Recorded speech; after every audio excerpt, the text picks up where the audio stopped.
Now turn to Part 1.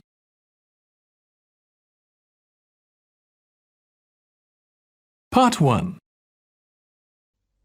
In this section, you will hear a conversation between a tourist and a travel agent. The tourist wants to book a holiday. First look at questions 1 to 10.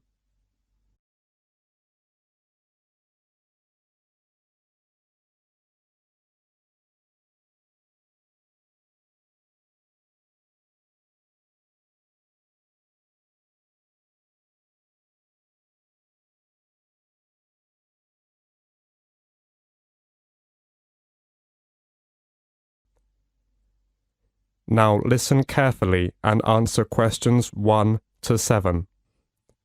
Hello, you're through to Dreamtime Travel. This is David speaking. How may I help you? Hello, I'm calling to book a holiday. Great. May I have your name, please? Yes, it's Anna Sharp. Sharp. S-H... Like a knife? Yes, but with an E on the end. And Anna is with double N. Right. Thank you, Anna. Now, we're delighted that you've called us. Can I ask where you heard about us? It was your advertisement in, one of the magazines. Was it Dazzling Destination? Yes, that's the one. Good. Thank you. It's useful to know. Of course. And did you have a particular holiday in mind, or was it a general inquiry? I think I've chosen. I like the one called Amazing Singapore. The right destination.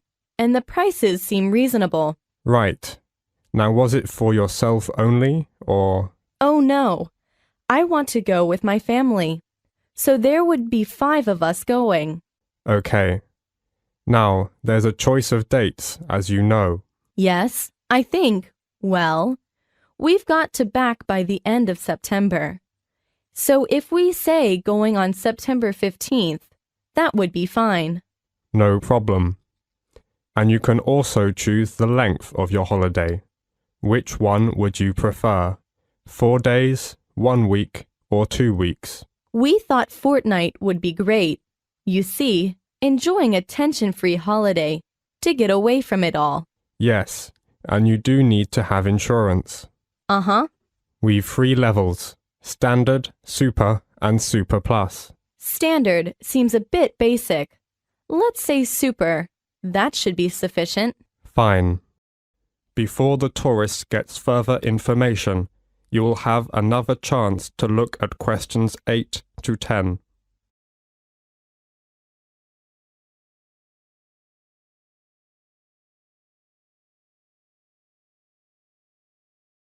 Now listen to the rest of the conversation and answer questions 8 to 10. Well, that's all good so far, and the availability's okay. Have you looked through the list of options in the advertisement? I have, and I've got the list here. Some of them do seem pretty good. Which ones would you like to take? In terms of the hotel, the offer of 4-course breakfast, we'd leave that. We'd rather choose the lunch buffet. I think a balcony for the room is a must. It's so soothing to sit out and appreciate the world without a lot of interruptions and distractions. Oh, yes. And then the trips. I think I'll pass on the beauty therapy. I never really enjoy the spa, and golf isn't really my sort of thing, to be honest, any more than tennis is. Uh-huh. But I like natural things, so I think the night safari would be fun. You know, seeing animals in almost every enclosure. You can see them as they go about their business. In some enclosures, you are actually in with them, and that will be amazing, isn't it? Yes, I would think so. And then, in terms of getting out of town, lying on the soft beach under beautiful sunshine, or walking through the coconut plantation under the blue sky. How wonderful! I definitely wouldn't want to miss that. I understand. Okay, well, that's all we need for the booking at this point.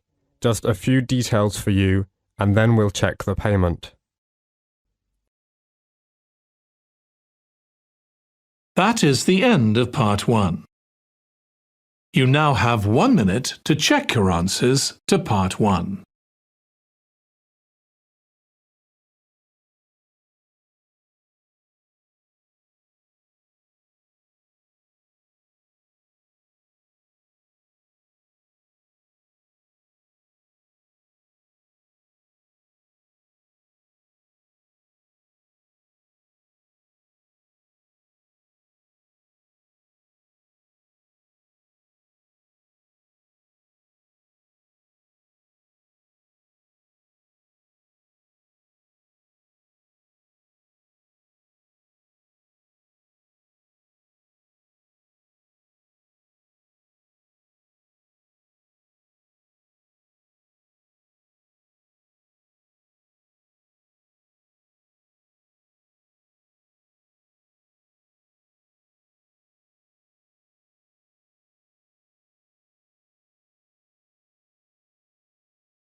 Part 2.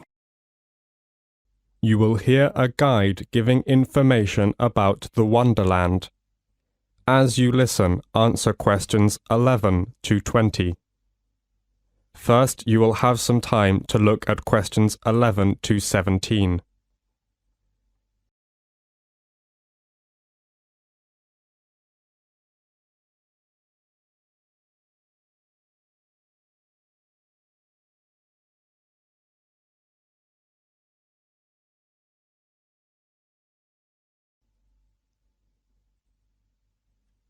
As you listen, answer questions 11 to 17.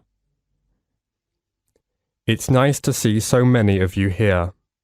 Before letting you roam about on your own, I'm going to give you a brief account about Wonderland, our facilities and activities, and the exhibitions we have coming up.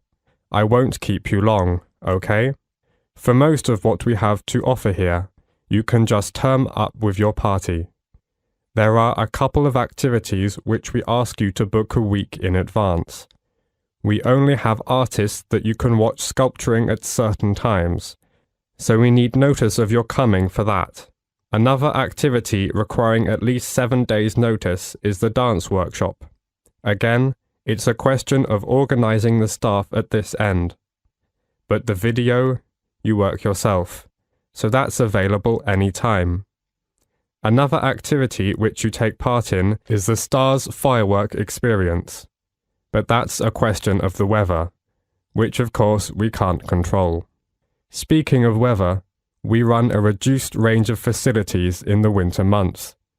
The cafe and the shop provide welcome shelter from the cold and rain.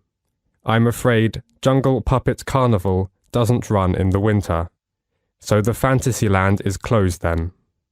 And exotic plants in the greenhouse are kept indoors for warmth during the cold months, so that doesn't operate either. The adventure playground does though. Make sure the children are wrapped up well. Okay, now we run a program of exhibitions through a year, so I'll tell you about the next few.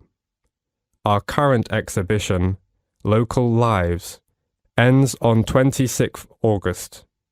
And then one called Art of Animation starts on the 28th of September. This includes all the important basics of creating animations that dazzle and entertain. We're sure you will love the chance to enliven your design.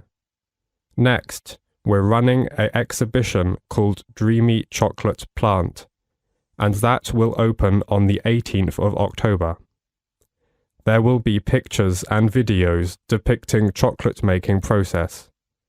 And there's a chocolate corner for everyone to taste the chocolate from Belgium for free.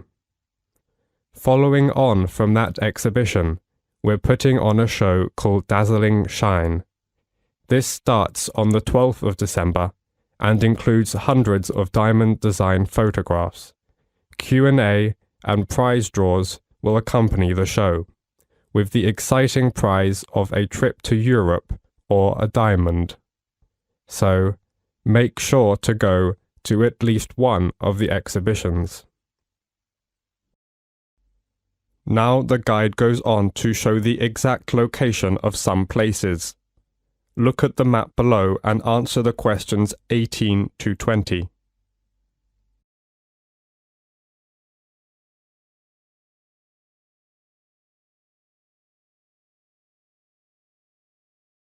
Now listen to the continued talk and answer questions 18 to 20 by completing the map and choosing the appropriate letters. Now, the area occupied by Wonderland is rather large, so I'll just give you a few pointers to help you orientate yourselves. So, whether you come by car or bicycle, you'll come in from the road. Cars then park to the left, through the gate into the car park, and bikes to the right, through the gate opposite to the car park. Cyclists in particular might be thirsty at this point, and you can get a drink from the soda fountain to the north of the bike park, halfway to the museum entrance. You can enjoy your drink in the picnic area, which is opposite the car park. At the far end of the picnic area are the toilets. Always good to know where they are. Now we are standing at the entrance to the main museum. Immediately to our right is the souvenir shop, which sells premium gifts, including coffee mugs, stuffed animals, t-shirts, postcards, handmade collections and other souvenirs. And to the left, by the entry gate, is the ticket office. You won't need that because you've got your group booking. Okay, I'll pause. Are there any questions at this point? If you'd like to come along this way, please, ladies and gentlemen. That is the end of part 2. You now have 30 seconds to check your answers to part 2.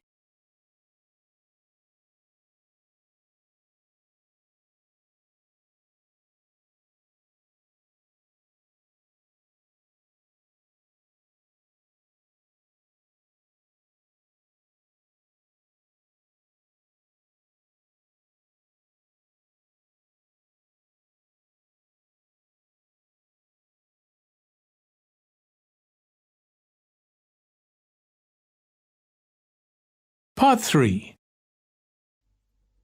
In a moment, you are going to hear a conversation between Dr. William and his students, Joe and Angela, about their local history project. As you listen, answer questions 21 to 30. First, you have some time to look at questions 21 to 26.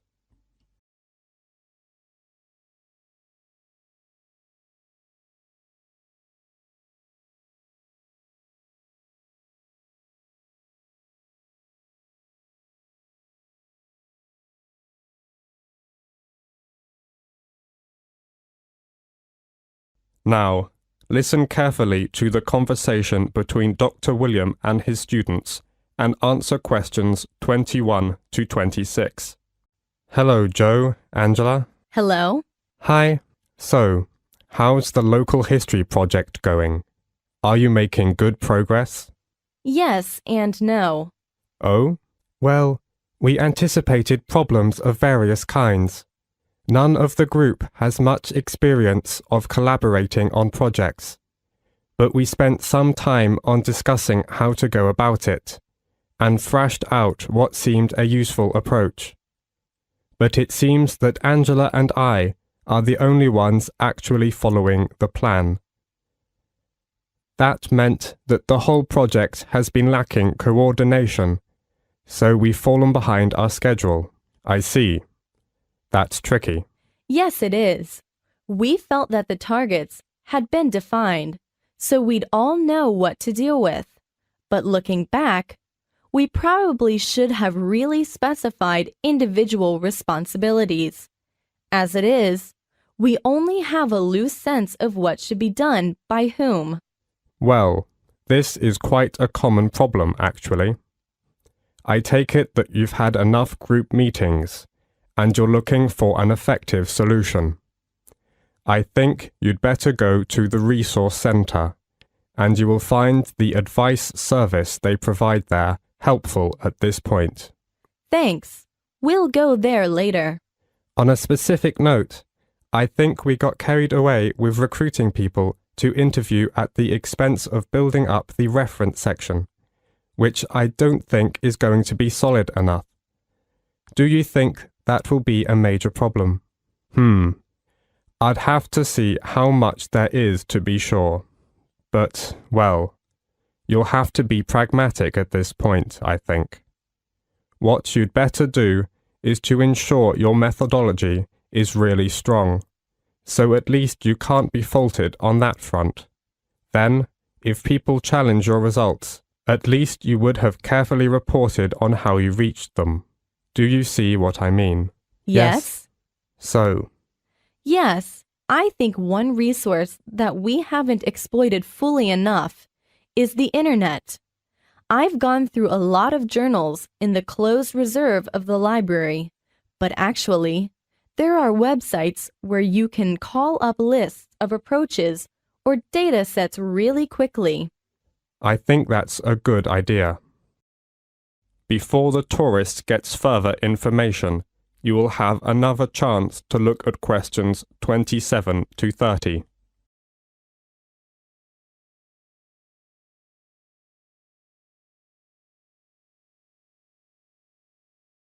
Now listen to the rest of the conversation and answer questions 27 to 30.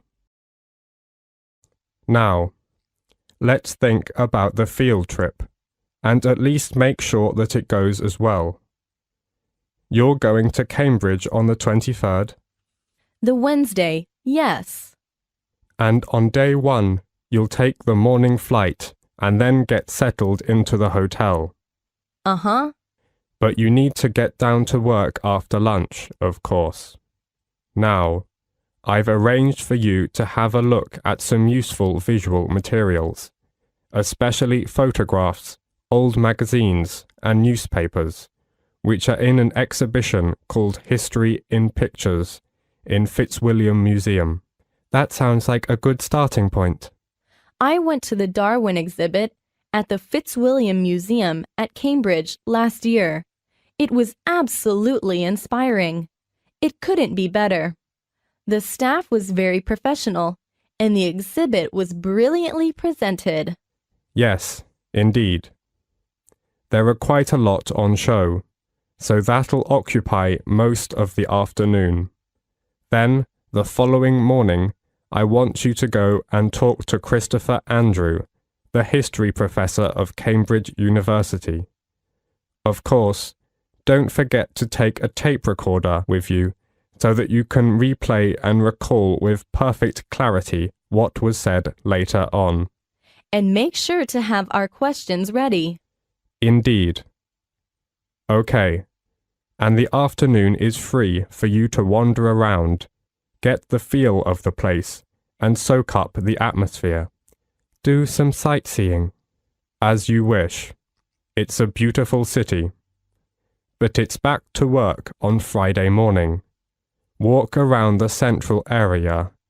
You know, Trinity Street, Market Square, Great St. Mary's Church. I'm getting maps ready for you from different periods, and your task is to compare those with the makeup of the city today. Make notes on how the city has changed over time. You know, what's grown up, what's gone, that sort of thing. That sounds so interesting. I hope the weather's good. Yes. And in the afternoon, I want you to think about producing your own records. Follow the format of the ones in the City Library archives. The history of the castle is an indispensable part of the city's development, so don't forget to take a digital camera with you and get some nice pictures. Try your best to reflect the relation between the buildings and the surroundings. We'll do our best. And when will we travel back? That's up to you. That is the end of part 3. You now have 30 seconds to check your answers to part 3.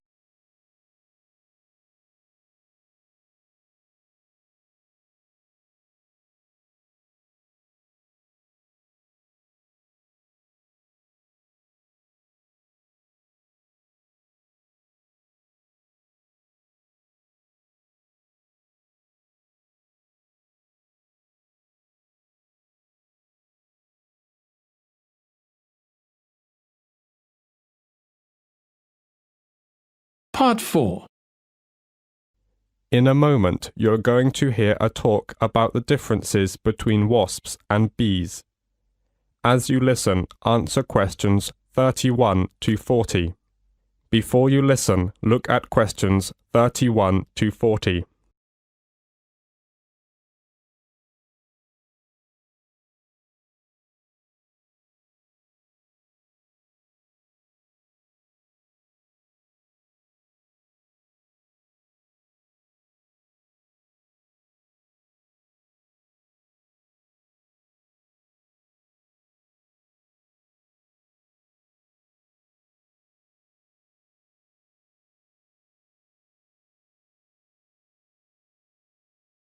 As you listen to the talk, answer questions 31 to 40.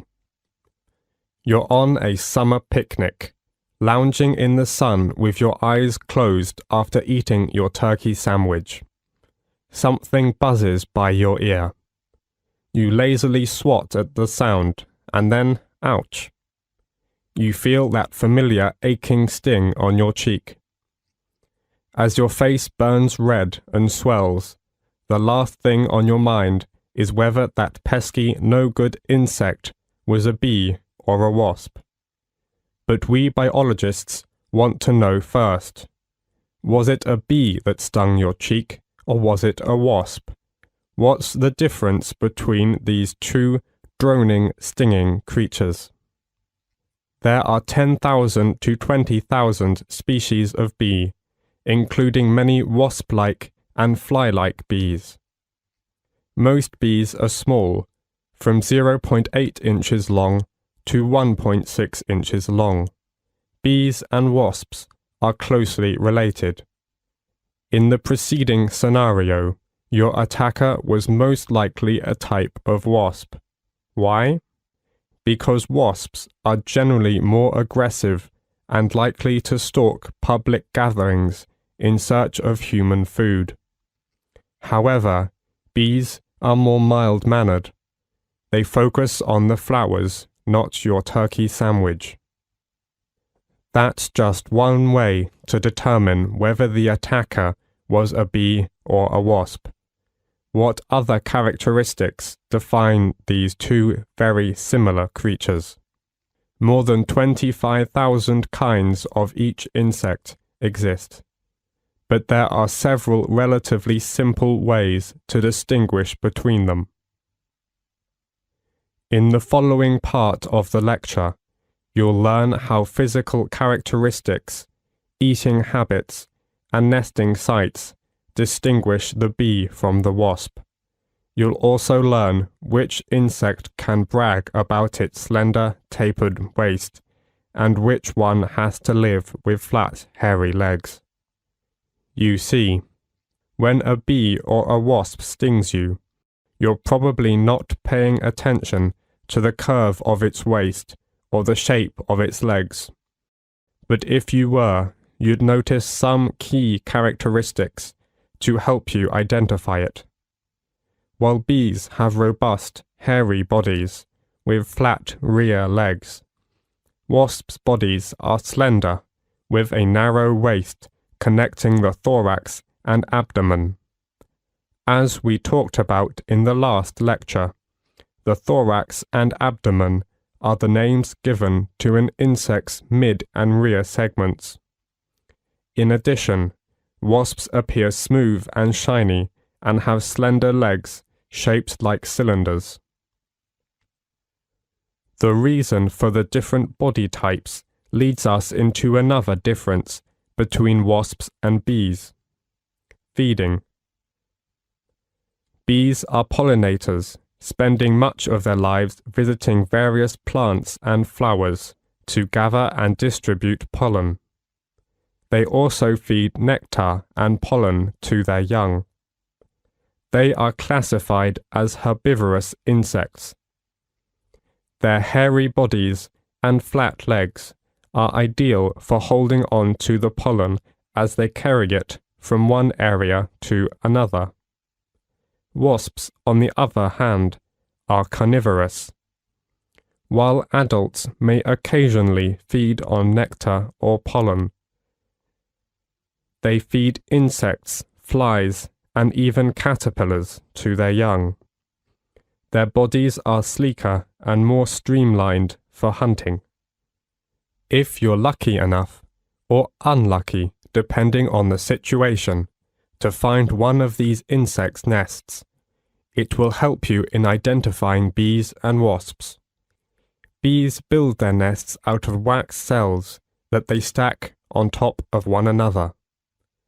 Most honeybee nests are manufactured, but other bees make their homes in tree cavities, buildings, or even holes in the ground. A wasp's nest consists of one or more rounded combs made of papery pulp. The wasp makes this pulp out of chewed up fibers and its own saliva. Wasps tend to build in hidden, out-of-the-way places, like under decks or in remote crevices. The final difference between wasps and bees answers that age-old question. Do they die after they sting you? Both bees and wasps inject their venom with a stinger attached to their bodies. Wasps and most bees can pump the venom into your skin, remove the stinger, and then fly away. They are predators, and for most of the time, they sting to prey. The honeybee's stinger, however, is barbed and it sticks in your flesh. When the honeybee tries to fly away, her stinger won't budge. Instead, it rips from her body. Since the stinger is attached to the honeybee's digestive system, she eventually dies from the trauma. So, honeybees only sting out of the need of self-defense. That is the end of part 4. You now have 1 minute to check your answers to part 4.